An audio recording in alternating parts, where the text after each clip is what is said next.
বিশ্বে প্রথমবারের মতো কোষ থেরাপির মাধ্যমে চীনা বিজ্ঞানীরা একজন ডায়াবেটিক রোগীকে সম্পূর্ণ সুস্থ করেছেন।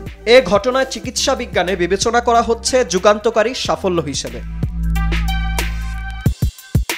25 বছর ধরে ডায়াবেটিক্সে আক্রান্ত 59 বছর বয়সী এক ব্যক্তির উপর সফলভাবে উদ্ভাবনী কোষ প্রতিস্থাপন বা ইনোভেটিভ সেল ট্রান্সপ্লান্টের মাধ্যমে ইনসুলিন ও জীবনযাপনের উপর নিয়ন্ত্রণারোপ ছাড়াই ডায়াবেটিক্সের নিরাময় সম্ভব হয়েছে বলে দাবি জানান চীনের সাংহাই হাসপাতাল ও চাইনিজ একাডেমি অফ সায়েন্সের অধীনে centre for excellence in molecular cell সায়েন্সের একদল বিজ্ঞানী। গেল 30 এপ্রিল সেল ডিসকভারি জার্নালে এ তথ্য প্রকাশিত হয়।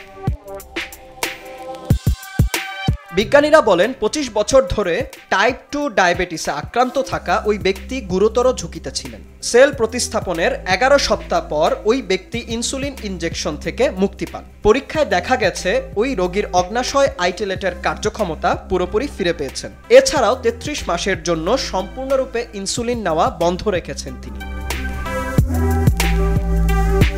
ডায়াবেটিস এমন একটি দীর্ঘমেয়াদী শারীরিক অসুস্থতা যা সারা জীবন বয়ে বেড়াতে হয়। এ রোগে বিশ্বে প্রতি বছর 10 লাখেরও বেশি মানুষের মৃত্যু হয়। শরীর যখন রক্তের সব গ্লুকোজকে ভাঙতে ব্যর্থ হয় তখনই ডায়াবেটিস হয়। এই রোগ জটিল অবস্থায় পৌঁছালে মানুষের হার্ট অ্যাটাক এমনকি স্ট্রোক পর্যন্ত হতে পারে। বিকল হয়ে যেতে পারে কিডনিও। নতুন এক গবেষণায় বলা হচ্ছে ঔষধ এবং ইনসুলিন ছাড়াই টাইপ 2 ডায়াবেটিস থেকে চিরতরে মুক্তি পাওয়া সম্ভব, যদিও এটি নিয়ে আরও বিস্তর গবেষণার প্রয়োজন রয়েছে।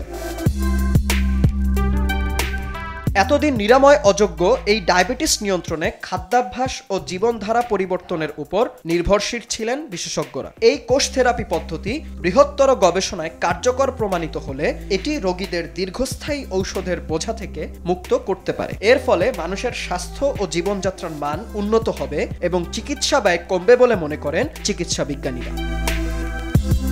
বিনিয়ামিন, RTV।